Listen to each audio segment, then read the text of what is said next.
Estamos con Marita Parodi Duarte. Ella es muy conocida acá en el medio, es una nutricionista muy conocida. Ella es licenciada en Nutrición y Dietética por la UNIFE, Universidad Femenina del Sagrado Corazón, nutricionista colegiada en nuestro país, es diplomada en Nutrición Clínica en IDENUT del 2014. Está dedicada a la nutrición clínica práctica en la práctica privada, especializada en el manejo de enfermedades neurodegenerativas, colaboradora de IDENUT, que es el Instituto de Investigación para el Desarrollo de la Nutriología. Es miembro del capítulo Perú de CIANUT, el Comité Internacional para la Elaboración de Consensos y Estandarización en Nutriología.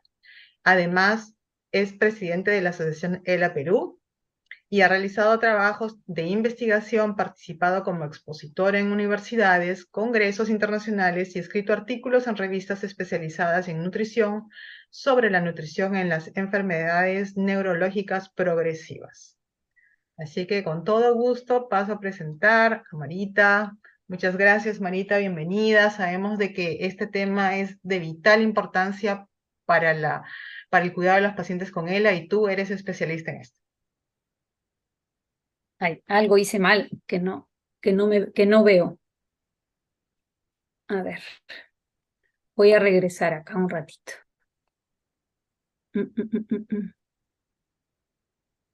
Algo hice mal. Pero bueno, mientras acomodo mi pantalla, algo que le faltó decir a Gaby es que mi relación a la ELA es porque mi esposo, que aún vive, tiene más de 20 años con ELA. Tiene ELA vulvar, de origen vulvar.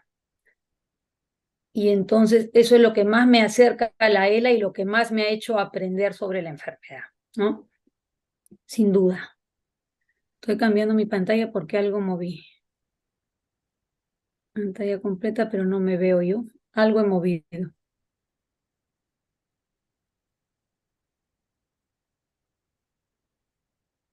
A ver, algo dice Gaby. Estoy en pantalla completa. Gaby, ¿qué habré movido? Que ¿No le has estaba dado todo share? bien. ¿Has dado a compartir?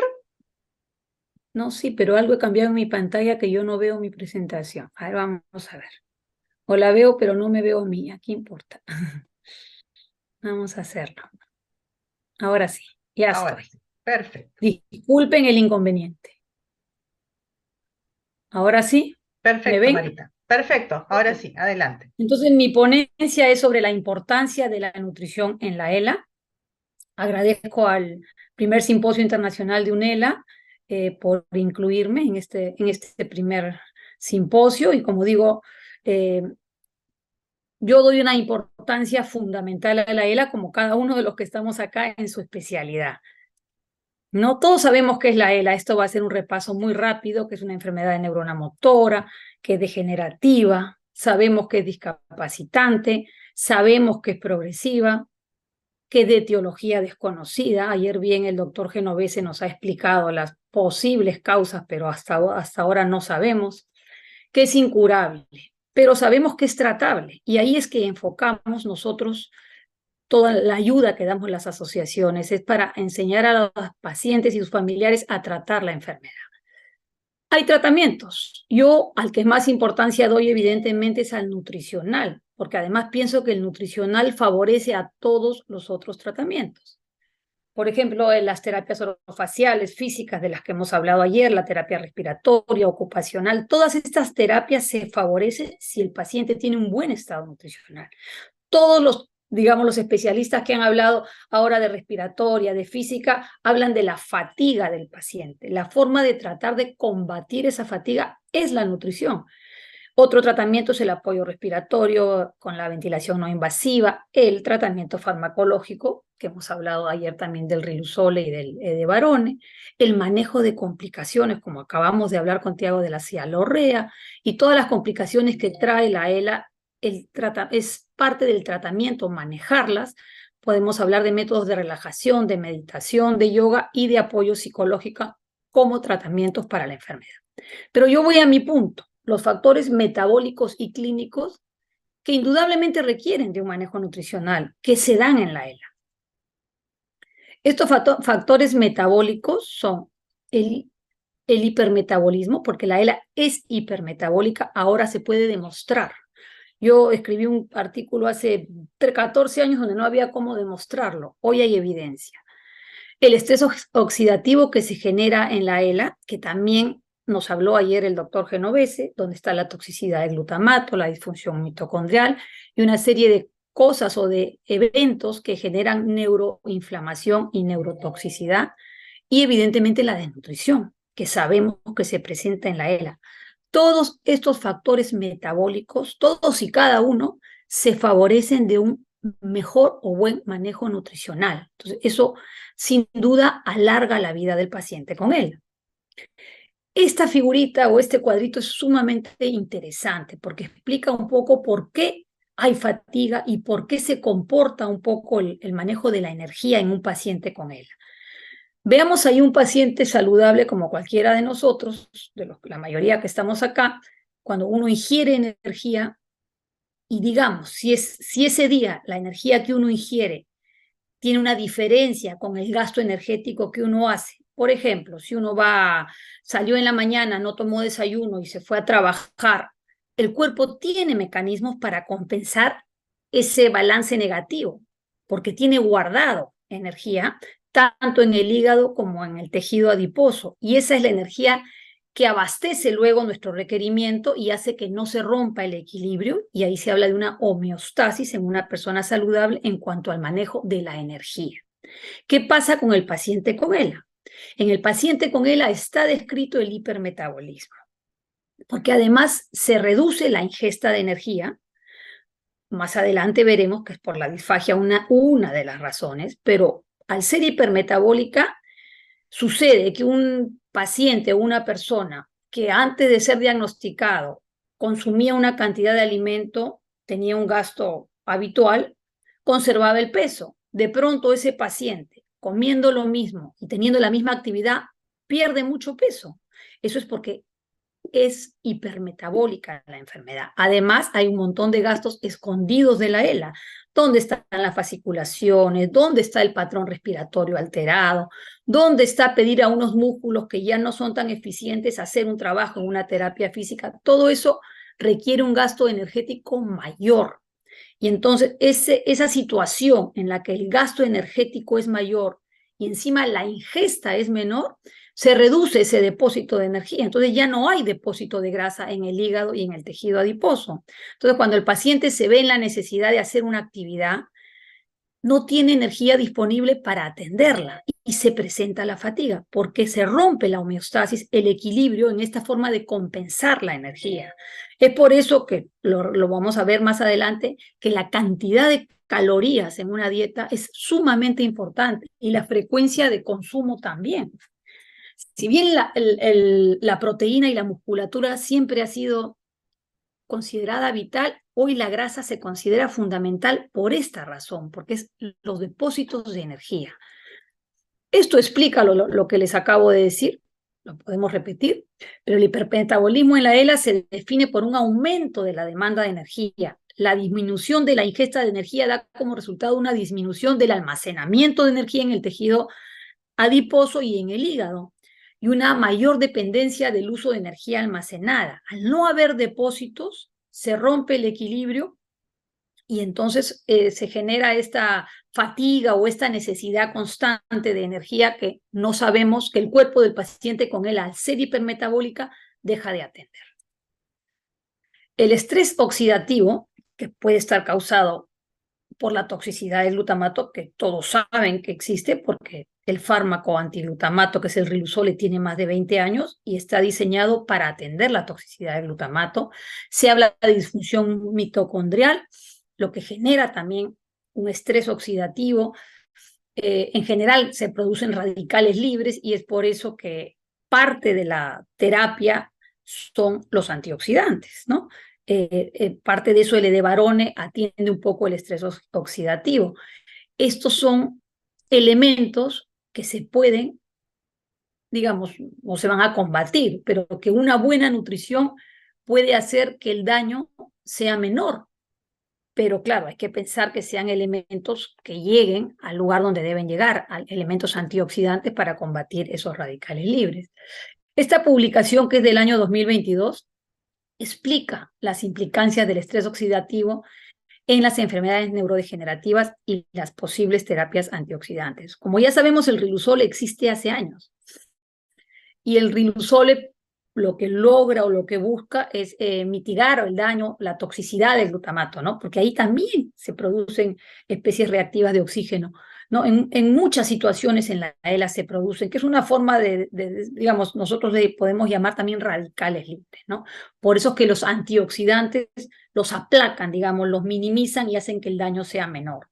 El edevarone, que ya está aprobado por la FDA, es eficaz también para detener la progresión durante las primeras etapas, según dicen los estudios, y se ha observado, como dice ahí, que el fármaco elimina los radicales de oxígeno. Entonces, estas son cosas que la nutrición puede hacer mucho por minimizar el daño. Igual se habla de la curcuma y que podría disminuir el daño de las mitocondrias, ¿no? Entonces, hay muchas cosas que hacer para apoyar en este daño que las diferentes cosas hacen a la enfermedad. Entonces, rápidamente, si estos factores metabólicos requieren un manejo nutricional.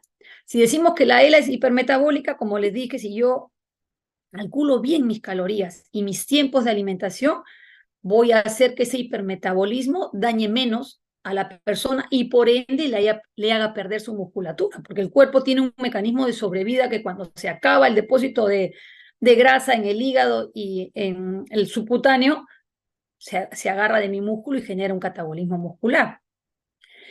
Los mecanismos antioxidantes, si yo minimizo en mis dietas los radicales libres, digamos, no incluyo colorantes, preservantes, una serie de cosas que podrían ser a otro nivel, pero también radicales libres, y aumento en mi dieta los antioxidantes y los suplementos, los que sé que van a tener una acción sobre estos mecanismos neurotóxicos, voy a contribuir a que la progresión de la enfermedad de mi paciente sea menor. Igual la toxicidad del glutamato, que mucho tiempo yo manejé, pero no había evidencia. Hoy hay evidencia. El glutamato es un aminoácido presente en las proteínas, como no, pero hay proteínas o hay alimentos que lo contienen más. Si yo limito un poco ese glutamato, contribuye un poco a que esa toxicidad del glutamato sea un poco menor, porque el glutamato es exactamente el mismo el aminoácido que está en mi alimento que el neurotransmisor que tengo en el cerebro. Aparte hay una serie de mecanismos de los que vamos a hablar para hacer, por ejemplo, que tengamos más GABA y eso minimice un poco el daño del glutamato. Y luego, si fuera que es por bacterias, virus o autoinmune la ELA, mejorar el estado nutricional de un paciente nos va a ayudar a defendernos también si ese fuera el caso. Y lo más importante de todo, porque la ELA afecta la capacidad de alimentarse. Vamos con los factores clínicos. Contribuyen a la desnutrición en la ELA y requieren manejo nutricional. La primera y la más comentada, y hemos tenido especialistas que conocen muchísimo esta condición, es la disfagia. Está claro, diferentes formas de disfagia, pero afectan la capacidad para alimentarse. El gasto energético aumenta. Como he mencionado, puede ser a consecuencia del patrón respiratorio alterado, puede ser por fasciculaciones, infecciones a repetición, mencionan en este cuadro también. Son una serie de ocurrencias que hacen que yo necesite más energía. La cialorrea, por lo que acaba de explicar Tiago, además, cuando uno come con mucha salivación, se chorrea la saliva trayendo comida y una serie de factores, es más difícil, se atora el paciente con la misma saliva y una serie de situaciones que hacen que el paciente se pueda desnutrir, ¿no? La disnea, porque el patrón respiratorio alterado, como bien lo ha explicado Tamara ayer y lo ha explicado Amparo, afecta también una alimentación normal. Los problemas para manipular herramientas, por ejemplo, un paciente recién diagnosticado que todavía come con su manito, pero se cansa, muchas veces demora semanas en decirle a su esposa, a su hija, mira, me canso en comer, por eso no termino el plato. Y en el interín ya se pasó 2 semanas que se desnutrió y perdió 2 kilos. La hiporexia o la anorexia, que también se presentan en la ELA. el poder mantener una postura correcta para comer. Si el paciente está con la carita hacia abajo, le dan de comer y la mitad de la comida se cae. Y por más que yo haga un cálculo espectacular de calorías, si esas calorías no llegan dentro, no tienen sentido. Si la mitad se va a caer mientras le doy de comer, va a contribuir a esta desnutrición. El estreñimiento, la depresión, el deterioro cognitivo, el no poder manifestar sus deseos del paciente, todos estos factores clínicos contribuyen a la desnutrición sin duda, y todos requieren un manejo nutricional. De esto ya han hablado varios especialistas. Lo que quiero decir acá es que la disfagia no es solo una, desde el punto de vista del alimento que yo como nutricionista puedo hacer llegar a mi paciente. Porque como lo han explicado en muchas, acá hay una forma sencilla de decirlo. Por ejemplo, si fuera más de la fase oral, la dificultad de manejar la saliva, el cansancio al masticar, si fuese más por parte de la fase faríngea, se adhieren a la garganta los alimentos, y qué sé yo, son, digamos, factores que determinan uno u otro tipo de disfagia frente a la elección de forma de dieta que yo debo dar a un paciente. Porque no se trata de que, digamos, se trata, pero no necesariamente es así, que apenas aparece la disfagia yo tengo que hacer una gastrostomía. Yo he aprendido en estos años, yo tengo, como les he dicho, a mi esposo con él hace 20 años, él a vulvar y no tiene gastrostomía. He tenido que inventarme cosas porque luego vamos a hablar de la decisión del paciente de muchas veces no querer hacer una gastrostomía. Hay que darle la información que él decida, pero a veces estamos en casos que el paciente no quiere. Por eso están los especialistas. Entonces, el especialista dirá al nutricionista cuál es la mejor forma de que mi paciente coma según su condición particular. Esta es una cosa general, no necesariamente pudín va a ser todo pudín, pero es una forma de entendernos para saber cuál es la consistencia que va a poder consumir mi paciente, cubrir sus requerimientos nutricionales y no poner en riesgo de atoros ni aspiraciones. Entonces, luego de lo expuesto y de prácticamente convencerlos de que la nutrición es fundamental en el manejo de la ELA, podemos encontrar que hay indicadores nutricionales que son factor pronóstico de sobrevida de la ELA. Ya Tiago lo mencionó en antes, que yo no he puesto acá el de la hidratación, pero los hay. Por ejemplo, el peso y el porcentaje de pérdida de peso están descritos en varios estudios, refieren que una pérdida de más de 5 al 10% del peso duplica el riesgo de muerte de un paciente. Hay otro estudio que dice que por cada 5% de pérdida de peso se estima un aumento de 14 a 30% la probabilidad de morir. Entonces, verdaderamente tiene un impacto muy importante en la enfermedad, muy importante. Y luego hay varios estudios que utilizan el IMC. El IMC en español es el índice de masa corporal, o el BMI como el Body Mass Index, que se utiliza en muchos estudios que aparecen en inglés. Entonces, el manejo del IMC en la ELA es totalmente distinto que en cualquier otra enfermedad. Y ahora les voy a mostrar unos estudios donde un paciente obeso lleva todas las de ganar en la ELA, porque esa reserva de energía, esa grasa abdominal que en todas las enfermedades es odiada, acá es un seguro de vida, ¿no? Y entonces de saque se sabe que un paciente con IMC menor a 18.5 incrementa altamente su riesgo de muerte, y establece que por cada punto de descenso en el IMC, el riesgo de morir aumenta entre un 9 y un 20%. Hay otros estudios que hablan de la composición corporal, lo que se hace un poco más difícil porque los equipos de bioimpedancia, parar a un paciente, quitarle la ropa en consultorio, yo lo hago en las primeras consultas, pero luego es complicado. Entonces la composición corporal no se puede utilizar mucho por las características del paciente. Y bueno, la desnutrición y la malnutrición, que la puede diagnosticar casi cualquier nutricionista, es también un indicador de sobrevida en la ELA. Este estudio, si bien es de mayo del 2011, yo lo he utilizado en todas mis ponencias porque esto recoge a 400 pacientes y es del Massachusetts General Hospital, que es una entidad estudiante o que estudia la ELA desde hace muchísimos años, ¿no? Y este es el estudio, y además fue hecho por Kaplan and Meyer, que es las estadísticas. Este es el estudio que demostró que los pacientes con un IMC entre 25 y 35, que serían sobrepeso y obesidad, ahora les voy a mostrar una lámina, tuvieron mucho más sobrevida. Aparte, este estudio se ha continuado y se ha corroborado, mucho más sobrevida que el paciente con menos, con IMC normal o bajo, y evidentemente ya el de obesidad mórbida encima de 35 también representa un riesgo, ¿no? Este es el IMC para los que no conocen.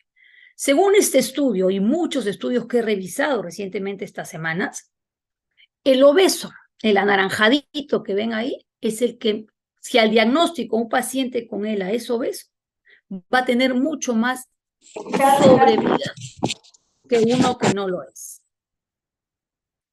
Como les decía, el que tiene overweight, el sobrepeso, también lleva las de ganar. El normal más o menos, evidentemente el underweight de saque, cuando empieza la enfermedad con tan poquito peso, ya su pronóstico es mucho menor, ¿no es cierto? Igual ya, bueno, el que es extremadamente obeso, más de 35 también. Hay otro estudio también que correlaciona el peso y la composición corporal con la progresión de la enfermedad. Y además ya en estos estudios se habla de que la composición corporal tiene un valor pronóstico potencial para la ELA y la grasa hoy se sabe que tiene un papel protector, por lo que les expliqué al comienzo, de que es una forma de abastecer cuando hay hipermetabolismo de una energía disponible. Entonces, hoy, si bien la musculatura es fundamental porque la enfermedad la destruye, la grasa también cobra un valor que antes no se le. Es un paciente, pero no le voy a contestar. Luego, ¿se escucha? Es que Sí, entró Marita, una perfecto. llamada. Ay, Dios mío, me ha entrado una llamada. Disculpen, voy a apagar el teléfono. Ingrid, por favor, ten cuidado, se está prendiendo tu micrófono y se está filtrando tu cámara de video. Te voy a agradecer, por favor, que lo mantengas apagado. Gracias. Bueno, este otro estudio que habla del IMC y la supervivencia en esclerosis lateral amiotrófica, cada vez eso está más claro. Se ha examinado la relación entre el IMC y la supervivencia en pacientes con ELA y se indica clarísimo que un IMC bajo en el momento del diagnóstico o durante el seguimiento conduce a una progresión más rápida y una supervivencia más corta. Este es el IMC para los que no lo saben, porque cualquiera puede hacer una fórmula de IMC, donde uno divide el peso entre la talla al cuadrado o la altura al cuadrado. De esta fórmula sale un número. Por ejemplo, este paciente de 85 kilos, de 1,65 m, su IMC es 31,2. Si uno lo ve en la tablita, sabe que este paciente es obeso. En otra circunstancia, en otra enfermedad, yo como nutricionista o cualquier colega que esté acá, hubiera sugerido a este paciente bajar de peso. Pero miren ustedes acá las recomendaciones del SPEN. El paciente con IMC de menos de 25, o sea, el que es normal, debe buscarse un aumento de peso. Los pacientes con IMC entre 25 y 35, o sea, los que tienen sobrepeso y obesidad, el objetivo es mantener el peso. Y los pacientes con IMC encima de 35, que ya es una obesidad mórbida, ellos sí deben reducir de peso para mejorar su movilidad, ¿no es cierto? Entonces, esto es un dato fundamental y que cualquiera lo puede implementar. Paciente que está obeso, en la ELA no hay que ponerlo a dieta. Nos ha pasado muchas veces en la asociación que hemos tenido reuniones que van a hospitales, los pacientes tienen un IMC de 26, los ponen a dieta. Eso no debe darse en la ELA. Con eso hay muchas recomendaciones. Esta de SPEN tiene mucho peso. Entonces, llegado acá, veamos las necesidades nutricionales en el paciente con ELA. Espero haberlos convencido de que la nutrición es quizá el tratamiento más importante para la ELA, porque es el que permite que todos los demás funcionen. En la ELA, por ejemplo, cuando uno se desnutre, el diafragma es sumamente susceptible a la desnutrición y es un músculo que pierde función. Entonces, si un paciente se adelgaza, Amparo mismo lo ha mencionado ayer, entonces su posibilidad de que el diafragma se comprometa tempranamente es mucho mayor. Entonces, eso pone en riesgo su vida y vive mucho menos años. Vamos a ver las necesidades nutricionales de un paciente. Energía, por supuesto, es la principal y es la más fácil de llevar a cabo por un nutricionista. La más fácil. La dieta tiene que ser hipercalórica, muchas calorías. Hablemos de cómo lo voy a calcular. Entonces, muchos sugieren la famosa fórmula de Harris and Benedict, ¿no? Que es la que usamos habitualmente. Pero está demostrado que cuando se ha agarrado una calorimetría indirecta, que es la forma precisa de medir el gasto energético, y luego se ha comparado con el Harris and Benedict en pacientes con ELA, no nos sirve. Es poco. SPEN sugiere que sea 30 calorías por kilo. Podríamos intentarlo, pero mi consejo es que el manejo de la ELA es dinámico y el gasto calórico cambia demasiado. Entonces, ahora he puesto al final, ojalá que tengamos tiempo, he puesto un caso para ver cuántas calorías calculamos, cómo se divide, por más que la mayoría no sean nutricionistas, pero de todas maneras es una forma de entender el cálculo, ¿no? La proteína. Siempre hemos sabido que la proteína es fundamental en la ELA, porque es músculo. Uno dice proteína, músculo. Pero si yo tengo una dieta que no cubre calorías, esa proteína que doy no va a ir con fines estructurales, no va a ir a mi músculo, porque la prioridad del cuerpo es la energía. Se va a romper, va a quedar la parte carbonada para atender la energía y más bien me van a quedar algunos aminoácidos sueltos donde podría yo encontrarme con más glutamato también. Entonces las dietas apropiadas en proteína, apropiados de 1 a 1.5 gramos. Y sobre todo que como la dieta ya es hipercalórica, ese 1.5 gramos de proteína acompañado de esas otras calorías no proteicas es ideal para que esas proteínas tengan fines estructurales. Alto valor biológico, las proteínas de fuente animal son las mejores de todas maneras porque son proteínas completas, son las mejores. No se dejen convencer por dietas vegetarianas que en la ELA no nos sirven. La grasa es básica. La grasa, además, para cuando yo tengo que dar una dieta con muchas calorías, la grasa tiene 9 calorías por gramo, a diferencia de la proteína o del carbohidrato que tienen 4. Entonces, la grasa debe ser amiga del paciente con ELA desde un comienzo, porque es difícil ya dar a un paciente que no ha comido grasa mucho tiempo, con un ELA ya más comprometido, empezar a darle grasa, porque el vaciamiento gástrico a veces se ve afectado y no se tolera bien la grasa. O sea que la grasa desde el comienzo, por favor. Grasa saludable. Voy a mostrarles un estudio luego reciente donde el uso del omega 3 ha mejorado sustancialmente la evolución de los pacientes con ELA. Y el MCT, que son los triglicéridos de cadena media presentes sobre todo en algunos tipos de aceite de coco, tienen un nivel, tienen una evidencia de mejoría en la función mitocondrial, en la función cognitiva, en la tolerancia gástrica por el tamaño del triglicérido o del ácido graso que es y en la digestión. Carbohidratos tiene que tener una dieta con ELA. No hagamos dieta cetogénica en el paciente con ELA. Y si escuchamos, si tú eres terapista físico o algo y escuchas que tu paciente está con dieta cetogénica, recomiéndale que no la haga. ¿Van carbohidratos? Sí, de preferencia complejos. Si es arroz integral. Si es pan integral. Si tiene que ser azúcar por un tema de calorías, tendrá que ser azúcar rubia o en otros países panela o como le llamen, las menestras, una serie de carbohidratos complejos que son fundamentales. Micronutrientes básico. Hay un estudio que les voy a mostrar donde describe los que más usamos, pero si hemos hablado de la capacidad antioxidante, la vitamina C tiene que estar presente. La vitamina D ahora se le conoce más propiedades de la que era tan solo ayudar a la absorción del calcio. Funciona casi como hormona. El haber estado los pacientes por la pandemia, todos guardados, y aparte los pacientes con ELA que no salen mucho, suelen tener deficiencia de vitamina D. Hay que medirla para suplementarla. El complejo B, el magnesio.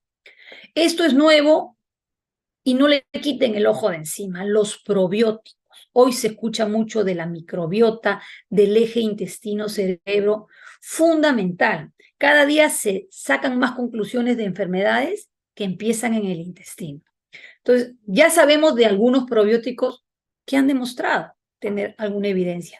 La Akkermansia mucinífila, por ejemplo, hay estudios que demuestran, aquí apareció ahí un dibujo no sé de qué, que demuestran que tiene un efecto favorable en la dieta. El butirato, porque mejora la disbiosis, luego les voy a explicar qué es la disbiosis, inclusive el doctor Bedlack de la Universidad de Duke ha hecho un estudio o lo ha puesto ahí en el ALS Untagged la idea de utilizar el butirato.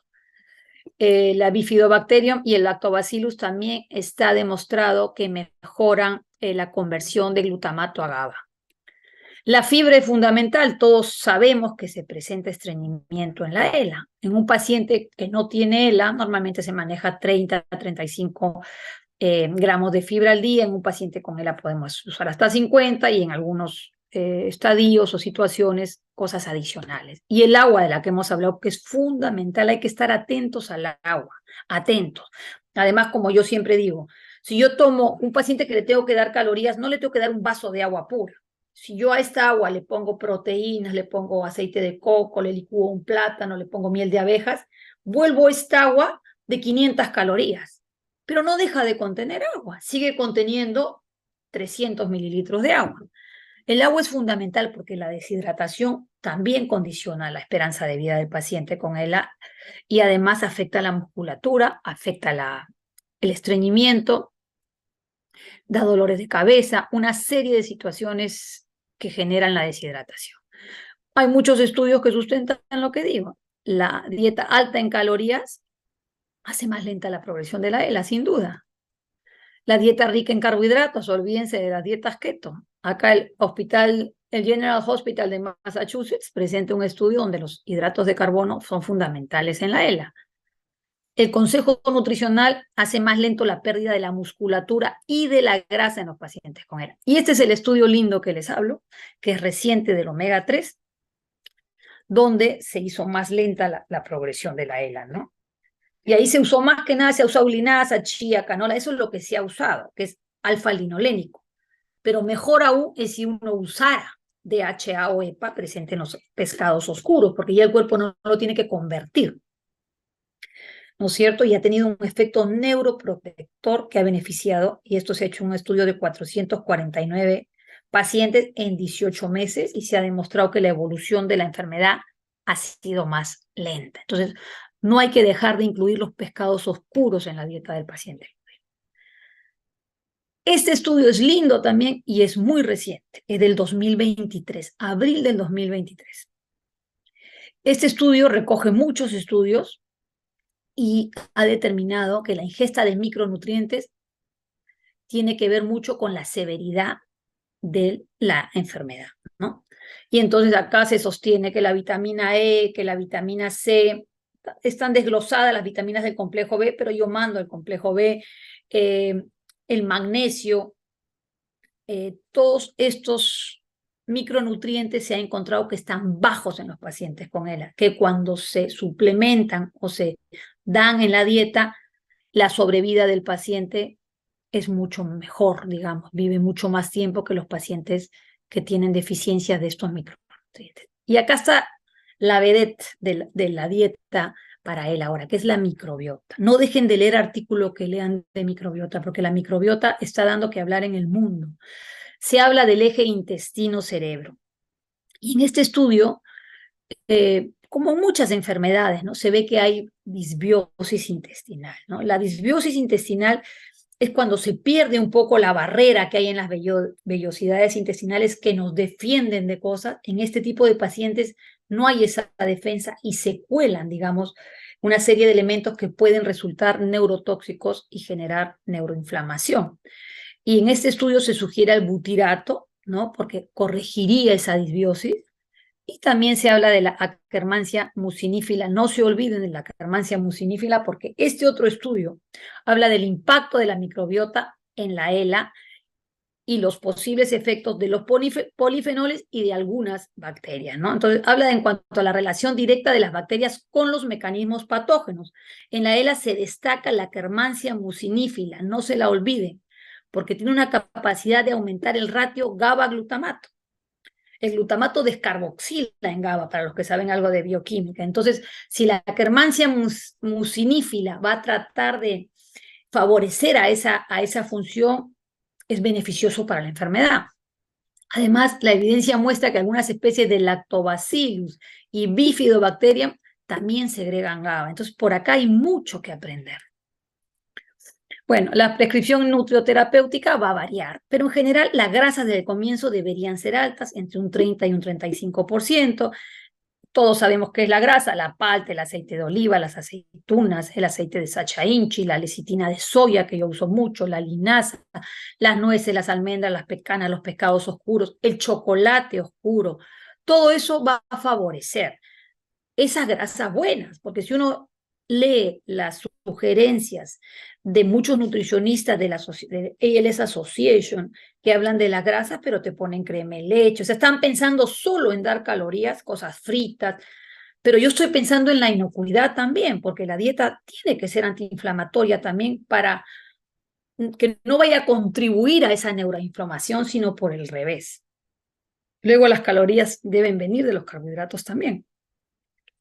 Camote, miel, arroz, papa, yuca, todo eso debe estar en la dieta, y por supuesto que las proteínas, el pollo, el pescado, el pavo, la carne de res, los huevos. Y si a un paciente no le gusta alguno de estos alimentos, para eso están los suplementos. Hay suplementos de proteínas, hay suplementos de grasas, hay suplementos de carbohidratos.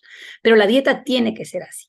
Solamente cuando un paciente está muy avanzado y la respiración está comprometida, sobre todo hacia la cena, la dieta debe ser un poquito más baja en carbohidratos para que se produzca menos CO2, y debe ser más alta en grasas y en proteínas. Y ahora sí nos vamos a ir a la aproximación dietoterapéutica para el tratamiento del paciente con ELA. Gaby, ¿cuánto me queda para ver cuán rápido la hago? A ver, espérame un segundo, todavía tienes unos 20 minutos.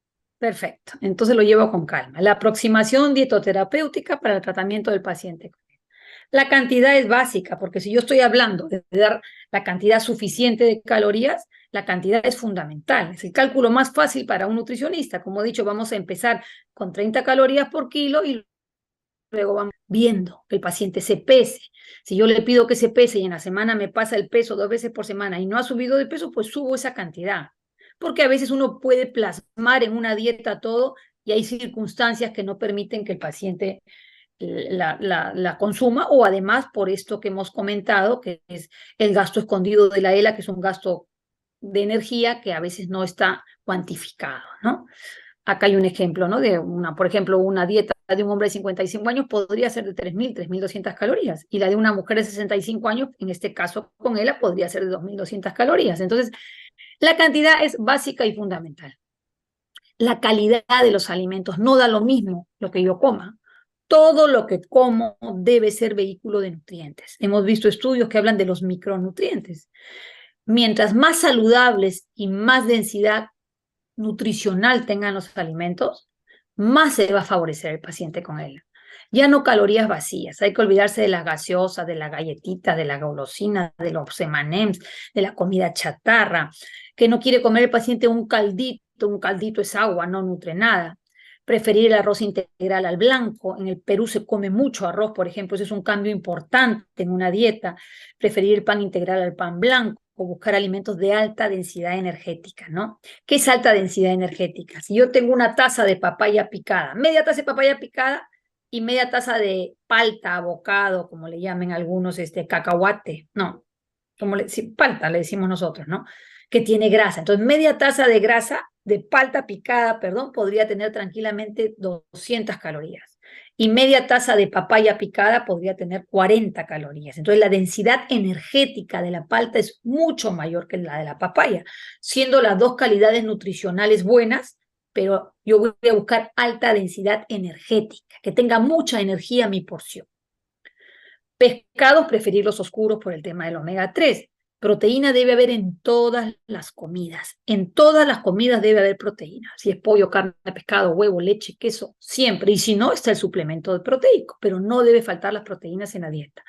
Grasas de calidad, frutas y verduras variadas de todos los colores. Un paciente que tiene problema de deglución no va a comer una ensalada de lechuga con arúgula y con espinaca. No vale la pena, porque es poca densidad energética. Le va a tomar mucho tiempo comer, se va a atorar. A él le doy un extracto. Ahí cumplo con todos los micronutrientes de mis verduras, lo hidrato de paso y se lo toma de uno y no le quita lugar a un plato de comida. Y asegurar las fuentes de calcio. No hay que pelearse ni con los lácteos ni con la leche no da cáncer, el queso no da cáncer. El yogur es un gran alimento porque además aporta probióticos. La frecuencia de consumo. Como hemos hablado al comienzo del hipermetabolismo de la ELA, se requiere frecuencia de consumo, porque yo tengo que tener disponibilidad de glucosa todo el tiempo, porque mis mecanismos compensatorios no funcionan. Hemos visto que no funciona. Entonces, si yo tengo 5 a 6 comidas al día, todo el tiempo voy a tener abastecimiento de glucosa en mi sangre. Eso va a contribuir a tener menos fatiga y va a contribuir a perder menos peso y a no gastarme mis reservas energéticas que durante la noche las voy a necesitar. Entonces, por ejemplo, desayuno, refrigerio a media mañana, almuerzo, refrigerio a la tarde, a la cena, y si con eso, por un tema de volumen, yo no logro cubrir mis requerimientos nutricionales, mi nutricionista me podría poner antes de dormir alguna opción fácil de beber, evidentemente que no me dé llenura, que no sea justo antes de meterme a la cama para que no intervenga con mi diafragma que suba y baje, pero ideal 5 a 6 comidas al día para que sea una fuente de energía constante y evitemos el catabolismo muscular. Inocuidad. En algunos, el término inocuidad he visto que en algunos países se usa con unos fines y en otros con otros. Pero la idea es que la dieta no tenga elementos químicos dañinos. El glutamato monosódico acá se usa en las comidas, en los chifas, acá se llama Ajinomoto, en Estados Unidos se le dice el MSG y en español se conoce como glutamato monosódico. Hay que leer las etiquetas, que el paciente con él aprenda a leer una etiqueta y si tiene glutamato monosódico no debe consumir ese alimento, porque de todas maneras contribuye a aumentar el glutamato, que no queremos porque el glutamato en la ELA no se maneja bien. Métodos de cocción saludables. Hay que usar, si es posible, ollas de acero, no usemos ollas peladas, no usemos el aceite. Hay que buscar lo más saludable y que no dañe. Preferir cocer al vapor, alimentos frescos, mucha higiene, calidad de los alimentos, nada malogrado, nada pasado. Evitar alimentos procesados, no cosas de cajas. Preferir todo lo natural, ir al mercado, comprar las frutas, las verduras, preparar las comidas en casa. Nada que tenga esplenda, no cosas light para el paciente con ELA, con aspartame, acesulfame K, que son edulcorantes artificiales con diferentes nombres comerciales. El paciente con ELA, si digamos, come todo y no necesito darle más calorías, podría usar o stevia o monk fruit o fruto del monje. Si tengo que darle muchas calorías, puedo usar azúcar rubia, puedo usar miel de abejas para endulzar. Evitar colorantes, preservantes, saborizantes, evitar pesticidas y plaguicidas. Si se puede comprar orgánicos, si hay acceso a alimentos orgánicos, es mejor, porque mientras menos cosas que dañen, piensen en esto, menos radicales libres.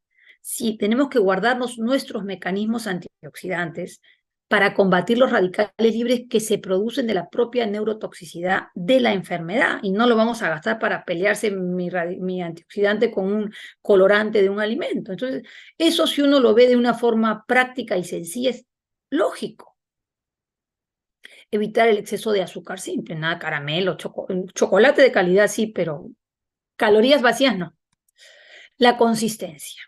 Entonces, en coordinación con el fonoaudiólogo, especialista de glución, como se llama en cada país, con el experto de conocer la musculatura de mi paciente que tiene disfagia, por ejemplo, entonces en comunicación constante, inclusive cuando ha venido el terapista orofacial a mi casa a hacer terapia a mi esposo, se le prepara una consistencia, una preparación y se le hace ejercicios de deglución. Entonces el terapista me dice, con esta consistencia no hay ningún riesgo. Eso no quiere decir que todo va a ser licuado.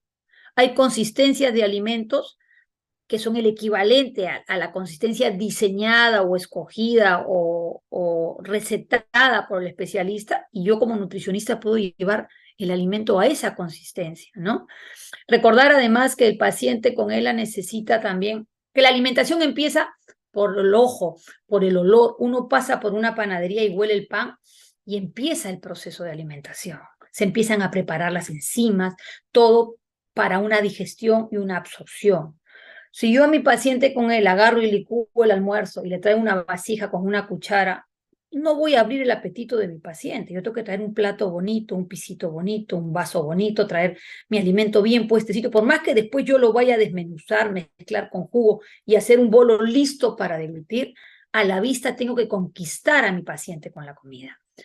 También hay los espesantes, se puede hacer muchos batidos. Yo hay pacientes que ya no pueden masticar mucho, pero yo puedo mantener una cantidad de calorías, de proteínas, de probióticos, de todo, con 6 batidos al día, siempre y cuando tengan el cálculo preciso, los sabores que le gustan a mi paciente y la consistencia líquida que le permita a él deglutir. La encontraremos.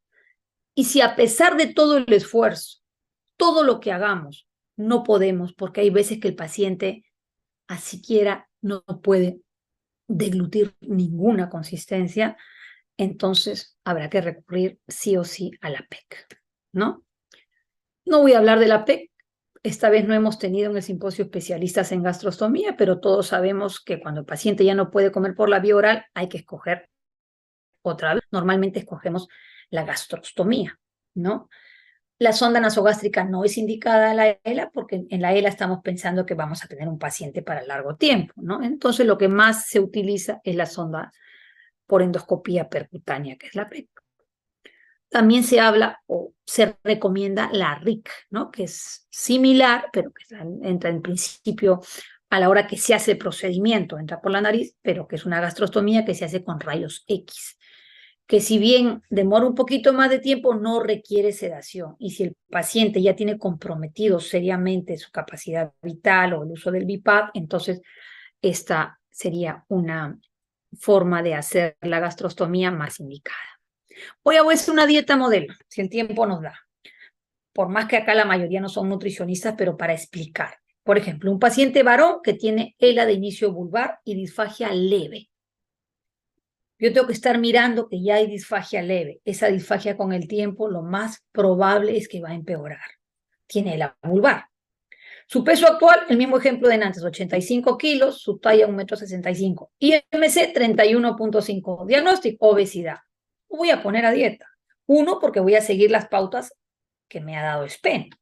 Pero dos, porque yo sé que esa grasa que tiene luego va a ser un seguro de vida, ¿no? Entonces, ¿qué decía SPEN cuando pasa eso? Un IMC de 31,5. La dieta es para conservar el peso. Y recomendaba 30 calorías por kilo. Eso da un total de 2.550 calorías. Como ya sé yo que tiene disfagia leve y que tiene ELA vulvar, es posible que se pierda un poco del alimento que queda, es posible que tenga fasciculaciones en la boca por la misma disfagia. Entonces yo sugiero iniciar con 10% más de lo que sugiere SPEN o las tablas, porque de la ELA es una enfermedad de la que se conoce poco. Entonces yo empiezo con 2.800 calorías. Uno dirá, qué barbaridad, es un montón. Es bastante, pero es la única forma en un organismo hipermetabólico de no adelgazar. Por ejemplo, acá distribuido, desayuno 700 calorías, snack de media mañana 400, almuerzo 800, snack de media tarde 250 y cena 650. Esto lo tiene que hacer un nutricionista dietista, que sepa cálculo de calorías, porque si uno le dice a un paciente qué comer y qué no comer, difícilmente va a llegar a esta cantidad de calorías que necesitamos. Entonces el desayuno es vital, vital. Y ahora después de haber escuchado a Tiago, que me dice que en la mañana cuando uno se levanta no hay tanta producción de saliva, con mayor razón. Entonces yo aprovecho esta ventana, porque además de todo no he podido hablar, pero en la ELA también se habla a veces de vaciamiento gástrico alterado, lento. Entonces, la mañana es la mejor ventana para dar más calorías, ¿no? Porque tengo tiempo, porque no hay ninguna terapia, no me voy a ningún lado, mi estómago está vacío y tolera buena cantidad de comida, ¿no? Entonces, por ejemplo, este es un desayuno, discúlpeme que hable de lo personal, pero es parte de mi experiencia, ¿no? Este desayuno he variado algunas cosas, pero hace 16 años que se lo doy a mi esposo, quizá hace 20 no, porque al comienzo él comía otras cosas. Hace 16 años porque él tiene disfagia hace muchos años y se lo sigo dando hoy en la mañana, se lo veo, no se lo cambio, porque en los pacientes con ELA, sobre todo con respecto a la alimentación y a todo en realidad, no les van bien los cambios. Ellos se habitúan a algo y si ya sabe cómo va a deglutir eso y yo se lo hago practicar todos los días, no va a perder esa función. Si yo le doy el huevo pasado hoy día y mañana le doy otras cosas y dentro de 5 días se lo vuelvo a dar, quizá ya no va a saber cómo manejarlo. Son detalles importantes que la experiencia me ha permitido conocer, porque yo además soy yo quien atiendo a mi esposo y quien le doy el desayuno. Jugo de frutas, por ejemplo.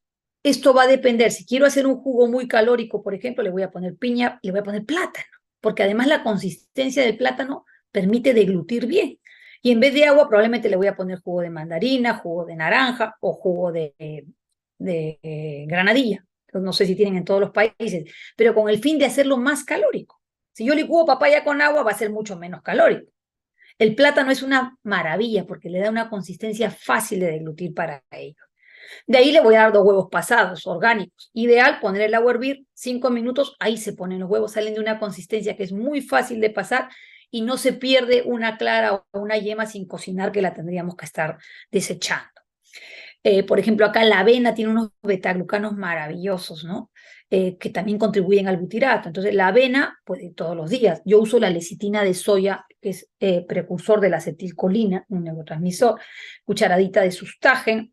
En vez de usar un chocolate que no tenga ninguna virtud, por lo menos el sustagen tiene más vitaminas y minerales que me contribuyen a los micronutrientes. El aceite de coco que tiene, sobre todo si escojo el alto en MCT, que son más triglicéridos de cadena media, que tienen muchísimo más ventajas.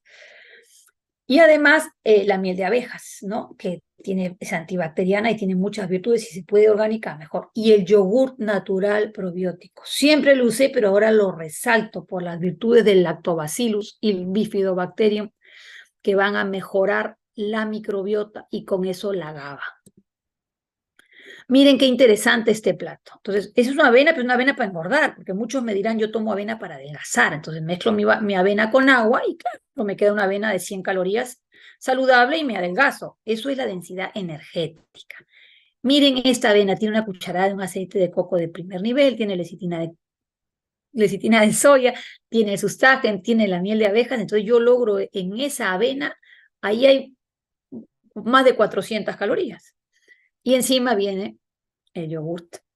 Y eso va a dar la consistencia que en comunicación con el terapista o como le llamamos en cada país diferente, orofacial o de la deglución, hemos acordado que va a ser de fácil deglución para mi paciente. Refrigerio fundamental. El refrigerio puede ser una leche, la de su preferencia, la soya, ha habido unas investigaciones de soya con ELA que son interesantes, una fruta, las arándanos o las moras que son súper antioxidantes, son súper recomendados, el plátano que va a dar la consistencia precisa, ahí se puede poner un suplemento proteico si me falta en mi cálculo de proteínas, que suele faltar, porque como la dieta es hipercalórica, de todas maneras tiene una cantidad de proteína que muchas veces necesito complementarla acá y ponerla en un batido. Puede ser miel o stevia según el caso, y ese es un batido muy fácil de consumir a media mañana y puede llegar a tener 400 calorías. Los almuerzos, no olvidarnos del omega 3 de los pescados, pueden ser de esa forma, pueden ser en un tartar de salmón, de atún que se pica con la palta y es de muy fácil deglución. Ese también se envuelve y es de fácil deglución. Por ejemplo, ese es una pasta, un fideo, pero cabello de ángel cortado chiquitito, se le pone aceite de oliva y encima la salsa verde, acá le llamamos pesto, no es exactamente igual que el pesto italiano, pero tiene espinaca, albahaca, le ponemos queso fresco, aceite, lo hacemos de una consistencia muy fácil de deglutir y además se trae una vasijita al lado donde al paciente se le va mezclando para que siempre esté húmedo ese bocado. Y la idea es, en caso de alguna disfagia, como es el caso de la de mi esposo, si yo doy un bocado listo para deglutir, porque él no puede mover mucho el bolo en la boca, no puede formar bolo. Entonces, en ese caso, yo mezclo todo, lo pongo listo, él lo saborea y lo deglute. Un extracto, porque no le voy a dar ensaladas, pero necesito los micronutrientes de las verduras, y un rey de los antioxidantes como puede ser el jugo de granada. Ahora, para que estas cosas como el jugo de granada o el extracto de verduras tenga un fin terapéutico y tenga un verdadero impacto en la salud de mi paciente, tiene que ser diario para encontrar los beneficios. Refrigerio de media tarde, tranquilamente un chocolate de calidad. Si son 50 gramos, voy a tener 250 calorías.